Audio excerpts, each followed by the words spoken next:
আমরা আজকের আলোচ্য সূচির উপরে সুনির্দিষ্ট বক্তব্য রেখেছি, কিন্তু এক পর্যায়ে জামাতে ইসলামের প্রতিনিধি তিনি যখন বক্তব্য রাখেন তিনি বলেছেন যে লন্ডনে বিএনপির ভারপ্রাপ্ত চেয়ারম্যান জনাব তারেক রহমানের সঙ্গে অন্তর্বর্তীকালীন সরকারের প্রধান প্রফেসর ডক্টর মোহাম্মদ ইউনূসের সঙ্গে যে বৈঠক হয়েছিল সেই বৈঠকের বিবৃতি নিয়ে আপত্তি থাকায় গতকাল তারা এই ঐকমত্য কমিশনের সঙ্গে বৈঠক বয়কট করেছিল।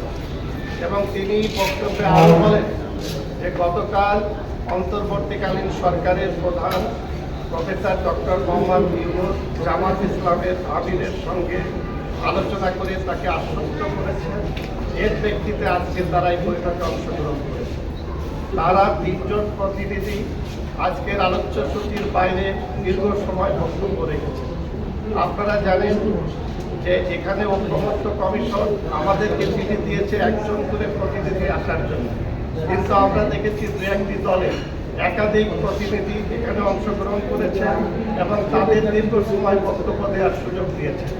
এবং আমরা এই ব্যাপারে আমি গণফোরামের সাধারণ সম্পাদক হিসাবে আমি দাঁড়িয়ে প্রতিবাদ করেছি যে এখানে লন্ডন যে বৈঠক হয়েছে আপনারা জানেন যে বাংলাদেশে বিএনপি একটি সর্ববৃহৎ রাজনৈতিক দল এবং দীর্ঘ সময় তারা সরকারে ছিল, বিরোধী দলেও ছিল।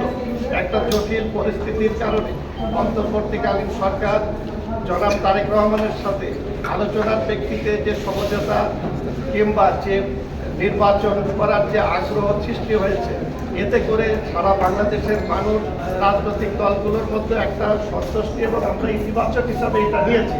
কিন্তু জামাত ইসলাম সেই বৈঠককে বিতর্কিত করে সবচেয়ে বড় যে গতকাল ঐকমত্য কমিশনের তারা বয়কট করেছে এবং প্রধান উপদেষ্টার অনুরোধে তারা আজকে আসছেন এবং আশ্বস্ত করা হয়েছে।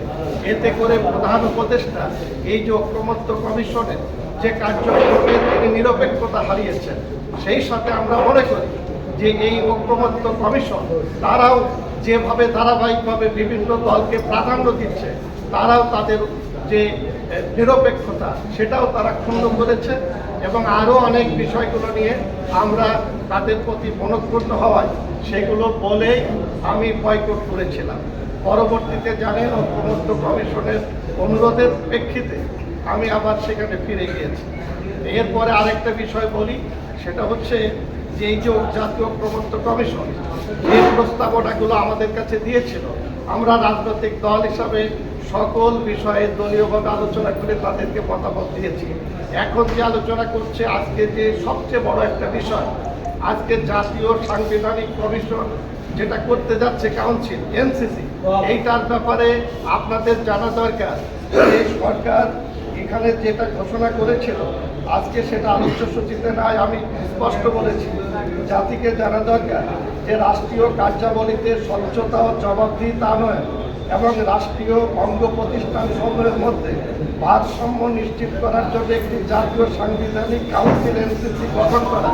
এখানে মনে রাখতে হবে যে বাংলাদেশের তিনটি অঙ্গ রয়েছে সরকারের, একটা নির্বাহী বিভাগ, একটা বিচার বিভাগ, আর একটা হলো আইনসভা। এই তিনটিকে একত্রিত করে যদি এখানে এনসিসি গঠন করা হয়, তাহলে যে সরকার হবে সরকারের উপরে আরেকটি সরকার গঠিত হবে।